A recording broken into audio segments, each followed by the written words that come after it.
Hi friends, ಎಲ್ಲರಿಗೂ ನಮಸ್ಕಾರ. Social workers ಅಡ್ಡ ಯೂಟ್ಯೂಬ್ ಚಾನಲ್ಗೆ ಸ್ವಾಗತ. Friends, KS, PSI, SDA, FDA, PDO, village accountant, group C, RRB ಹೀಗೆ ಹಲವಾರು ಸ್ಪರ್ಧಾತ್ಮಕ ಪರೀಕ್ಷೆಗಳಿಗೆ ಪ್ರಚಲಿತ ಘಟನೆಗಳ ಮೇಲೆ ಸಾಕಷ್ಟು ಪ್ರಶ್ನೆಗಳು ಬರ್ತವೆ. ಸೊ ಹಾಗಾಗಿ ಇವತ್ತಿನಿಂದ ಸೋಷಿಯಲ್ ವರ್ಕರ್ಸ್ ಅಡ್ಡ ಅಂದರೆ ನಮ್ಮ ಚಾನಲ್ನಲ್ಲಿ ಪ್ರಚಲಿತ ಘಟನೆಗಳನ್ನು ನೀವು ನೋಡ್ಬೋದು. ನಮ್ಮ ಚಾನಲ್ಗೆ ಯಾರಾದರೂ ಹೊಸಬರಾಗಿದ್ದರೆ ದಯವಿಟ್ಟು ಸಬ್ಸ್ಕ್ರೈಬ್ ಮಾಡಿ ಫ್ರೆಂಡ್ಸ್. 2024ರ ಪ್ರಮುಖ ಸ್ಪರ್ಧಾತ್ಮಕ ಪರೀಕ್ಷೆಗಳಿಗೆ ಇದು ಬಹಳ ಉಪಯುಕ್ತವಾದಂತಹ ಮಾಹಿತಿ ಫ್ರೆಂಡ್ಸ್. ಸಿರಿಯಾದ ದೂತಾವಾಸ ಕಚೇರಿಯ ಮೇಲೆ ದಾಳಿಗೆ ಪ್ರತೀಕಾರವಾಗಿ ಏನು ಮಾಡಿದೆ, ಇರಾನ್ ಮೇಲೆ ದಾಳಿ ಮಾಡಿದೆ ಫ್ರೆಂಡ್ಸ್. ಇದು ಜಗತ್ತಿಗೆ ಬಹಳ ಕಳವಳಕಾರಿಯಾದಂಥ ಸುದ್ದಿ. ಯಾಕಂತಂದರೆ ಎಲ್ಲರೂ ಕಳವಳಕಾರಿಯನ್ನು ವ್ಯಕ್ತಪಡಿಸ್ತಾ ಇದ್ದಾರೆ. 3ನೇ ಮಹಾಯುದ್ಧದ ಸಂಕೇತ ಅಂತ ಹೇಳ್ತಾ ಇದ್ದಾರೆ. ಇಸ್ರೇಲ್ ಮೇಲೆ ಇರಾನ್ ದಾಳಿ ಅಥವಾ ಇರಾನ್ ಮೇಲೆ ಇಸ್ರೇಲ್ ದಾಳಿ ಇದೇ ಮೊದಲೇನಲ್ಲ. ಇತಿಹಾಸದ ಪುಟಗಳನ್ನು ನಾವು ತೆಗೆದು ನೋಡಿದಾಗ ಬಹಳ ಹಿಂದಿನ ಕಾಲದಿಂದಲೂ, ಬಹಳ ಪ್ರಾಚೀನ ಕಾಲದಿಂದಲೂ ಇಸ್ರೇಲ್ ಮತ್ತು ಇರಾನ್ ದಾಳಿಗಳನ್ನು ಮಾಡ್ತಾನೆ ಬರ್ತಾ ಇದೆ. ಸೊ ಹಾಗಾಗಿ ಎಲ್ಲರೂ ಹೇಳ್ತಾರಲ್ಲ, ನೆರೆ ಮನೆಯವರೇ ಆಗಿ ಬರಲ್ಲ ಅನ್ನೋ ರೀತಿ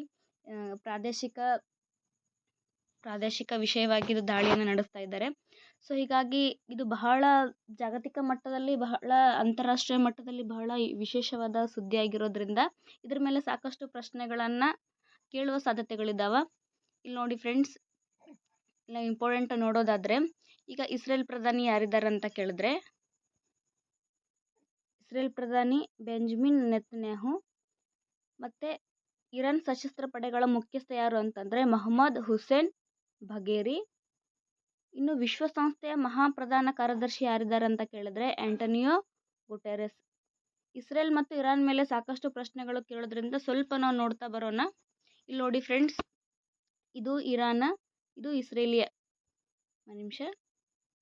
ಇಲ್ಲಿ ಇರಾನ, ಇಲ್ಲಿ ಸಿರಿಯಾದ ಮೇಲೆ ದಾಳಿ ಮಾಡಿದೆ ನೋಡಿ ಫ್ರೆಂಡ್ಸ್. ಇಲ್ಲಿ ಇದು ಇಲ್ಲಿ ಮ್ಯಾಪ್ನಲ್ಲಿ ನೋಡ್ತಾ ಇದ್ದೀರಾ, ಇಲ್ಲಿ ಇರಾನ್ ಇದೆ. ಇದು ಪೂರ ಭೌಗೋಳಿಕ ಪ್ರದೇಶ ಇದು ಇರಾನ್. ಆದರೆ ಇಲ್ಲಿ ಬರುತ್ತಲ್ಲ, ಇದು ಇಸ್ರೇಲಿಯಾ. ಇದು ಇರಾನ್ ಇಸ್ರೇಲಿಯಾದ ಮೇಲೆ ದಾಳಿ ಮಾಡಿದೆ, ಸಿರಿಯಾದ ಮೇಲೆ ದಾಳಿ ಮಾಡೈತಿ ಇಲ್ಲಿ. ನೆಕ್ಸ್ಟ್ ನೋಡೋಣ ನಾವು. ಇಸ್ರೇಲ್ನ ರಾಜಧಾನಿ ಯಾವುದು ಅಂತ ಕೇಳಿದ್ರೆ ಜೆರುಸಲೆಮ್. ಇಸ್ರೇಲ್ನ ಪ್ರಧಾನಮಂತ್ರಿ ಯಾರಿದ್ದಾರೆ ಅಂತಂದರೆ ಬೆಂಜಮಿನ್ ನೆತನ್ಯಾಹು. ಇದು ಏಷ್ಯಾ ಖಂಡದಲ್ಲೇ ಬರುತ್ತೆ. ಇಲ್ಲಿ ಅಧಿಕೃತ ಭಾಷೆ ಅಂತಂದರೆ ಹಿಬ್ರು. ಇದರ ಪ್ರಸ್ತುತ ಅಧ್ಯಕ್ಷರು ಯಾರಿದ್ದಾರೆ ಅಂದರೆ ಐಸಾಕ್ ಹಜಾರ್ಗ್. ನೆಕ್ಸ್ಟ್ ನೋಡೋಣ, ಇರಾನ್ ಬಗ್ಗೆ ನೋಡೋಣ. ಇರಾನ್ನ ರಾಜಧಾನಿ ಟೆಹರಾನ್, ಅಧ್ಯಕ್ಷರು ಇಬ್ರಾಹಿಂ ರೈಸಿ. ಇದು ಅಧಿಕೃತ ಭಾಷೆ ಪರ್ಷಿಯನ್. ಇದು ಕೂಡ ಏಷ್ಯಾದ ಖಂಡದಲ್ಲಿನೇ ಬರುತ್ತೆ. ನೆಕ್ಸ್ಟ್ ನೋಡೋಣ ಫ್ರೆಂಡ್ಸ್, ಟ್ಯಾಂಕ್ ಪ್ರತಿಬಂಧಕ ಕ್ಷಿಪಣಿ ವ್ಯವಸ್ಥೆಯ ಪರೀಕ್ಷೆ ಯಶಸ್ವಿ.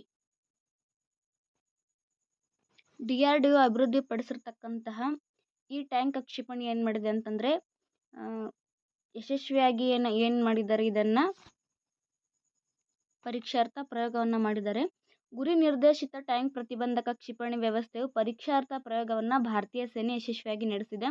ಸಿಡಿತಲೆಗಳನ್ನು ಹೊತ್ತ ಕ್ಷಿಪಣಿ ವ್ಯವಸ್ಥೆಯ ಪ್ರಯೋಗವನ್ನು ಪೋಖ್ರಾನ್ನಲ್ಲಿರುವ ಪರೀಕ್ಷಾ ವಲಯದಲ್ಲಿ ಏಪ್ರಿಲ್ 13ರಂದು ಯಶಸ್ವಿಯಾಗಿ ನೆರವೇರಿಸಲಾಗಿದೆ. ಕ್ಷಿಪಣಿ ಹಾಗೂ ಸಿಡಿತಲೆಗಳ ಕಾರ್ಯನಿರ್ವಹಣೆ ಗಮನಾರ್ಹವಾಗಿತ್ತು ಎಂದು ರಕ್ಷಣಾ ಸಚಿವಾಲಯ ಭಾನುವಾರ ತಿಳಿಸಿದೆ. ಫ್ರೆಂಡ್ಸ್, ಈ ಪ್ರೆಸೆಂಟ್ ರಕ್ಷಣಾ ಸಚಿವರು ಯಾರಿದ್ದಾರೆ ಅಂತ ಕೇಳಿದ್ರೆ ರಾಜನಾಥ್ ಸಿಂಗ್ ಅವರು ಇದ್ದಾರೆ. DRDOದ ಮುಖ್ಯಸ್ಥರು ಯಾರಿದ್ದಾರೆ ಅಂತ ಕೇಳಿದ್ರೆ ಸಮೀರ್ ಕಾಮತ್. ಇದು ಬಹಳ ಇಂಪಾರ್ಟೆಂಟ್ ನೋಡಿ ಫ್ರೆಂಡ್ಸ್. ನೆಕ್ಸ್ಟ್ ಕ್ವಶನ್ ನೋಡೋಣ ನಾವು. ಕರಗ ಉತ್ಸವ ಇತಿಹಾಸ ಪ್ರಸಿದ್ಧ ಜಾನಪದ ಹಬ್ಬವಾಗಿರ್ತಕ್ಕಂತಹ ಕರಗ ಉತ್ಸವ ಬೆಂಗಳೂರಿನಲ್ಲಿ ಏನು ಮಾಡಿತ್ತು, ನಿನ್ನೆ ದಿನವ ಚಾಲನೆಯನ್ನು ನೀಡಿದ್ದಾರೆ.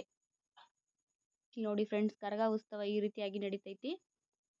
ನೆಕ್ಸ್ಟ್ ನೋಡೋಣ, ಡಸ್ಲಿಕ್ 2024. ಇದು ಇಂಡಿಯಾ ಮತ್ತು ಉಜ್ಬೇಕಿಸ್ತಾನ್ ನಡುವೆ ನಡೆದಿರ್ತಕ್ಕಂತಹ ಜಂಟಿ ಮಿಲಿಟರಿ ಕಾರ್ಯಾಚರಣೆ ಆಗಿದೆ ಫ್ರೆಂಡ್ಸ್. ಇದು ನೋಡಿ, ಇದ್ರ ಬಗ್ಗೆ ಸ್ವಲ್ಪ ನೋಡೋದಾದರೆ, ಭಾರತ ಉಜ್ಬೇಕಿಸ್ತಾನ್ ಜಂಟಿ ಮಿಲಿಟರಿ ವ್ಯಾಯಾಮ ಡಸ್ಲಿಕ್ನ 5ನೇ ಆವೃತ್ತಿ ಭಾರತೀಯ ಸೇನಾ ತುಕಡಿ ಇಂದು ಹೊರಟಿದೆ.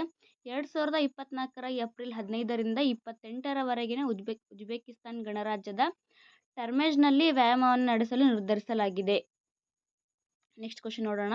ಅವಂತಿಕಾ ವಂದನ್ಪುರ್ ಅವರಿಗೆ ಹಾರ್ವರ್ಡ್ನಿಂದ ವರ್ಷದ ದಕ್ಷಿಣ ಏಷ್ಯಾದ ವ್ಯಕ್ತಿ ಎಂಬ ಗೌರವವನ್ನು ನೀಡಲಾಗಿದೆ. ಇವರೇ ನೋಡಿ ಫ್ರೆಂಡ್ಸ್, ಅವಂತಿಕಾ ಅವರು. ಅವಂತಿಕಾ ಅವರ ಗಮನಾರ್ಹ ಸಾಧನೆಯಲ್ಲಿ 2024ರ ಸಂಗೀತ ಹಾಸ್ಯ ಮೀನ್ ಗರ್ಲ್ಸ್ನಲ್ಲಿ ಕರಣ್ ಶೆಟ್ಟಿ ಪಾತ್ರಕ್ಕೆ ಹೆಸರುವಾಸಿಯಾದಂತಹ ಭಾರತೀಯ ಅಮೆರಿಕನ್ ನಟಿ ಅವಂತಿಕಾ ವಂದನಾಪು ಅವರು ಹಾರ್ವರ್ಡ್ ವಿಶ್ವವಿದ್ಯಾಲಯದ ಪ್ರತಿಷ್ಠಿತ ದಕ್ಷಿಣ ಏಷ್ಯಾದ ವರ್ಷದ ವ್ಯಕ್ತಿ ಪ್ರಶಸ್ತಿಗೆ ಭಾಜನರಾಗಿದ್ದಾರೆ. ನೆಕ್ಸ್ಟ್ ನೋಡೋಣ. ನ್ಯಾಯಮೂರ್ತಿ ಅನಿರುದ್ಧ್ ಬೋಸ್ ಅವರು ರಾಷ್ಟ್ರೀಯ ನ್ಯಾಯಾಂಗ ಅಕಾಡೆಮಿಯ ನಿರ್ದೇಶಕರಾಗಿ ನೇಮಕಗೊಂಡಿದ್ದಾರೆ. ಫ್ರೆಂಡ್ಸ್, ಇದು ಪ್ರಮುಖ ನೇಮಕಾತಿ ನೋಡಿ ಫ್ರೆಂಡ್ಸ್. ಇವರೇ ನೋಡಿ ಫ್ರೆಂಡ್ಸ್, ಅನಿರುದ್ಧ್ ಬೋಸ್ ರವರು.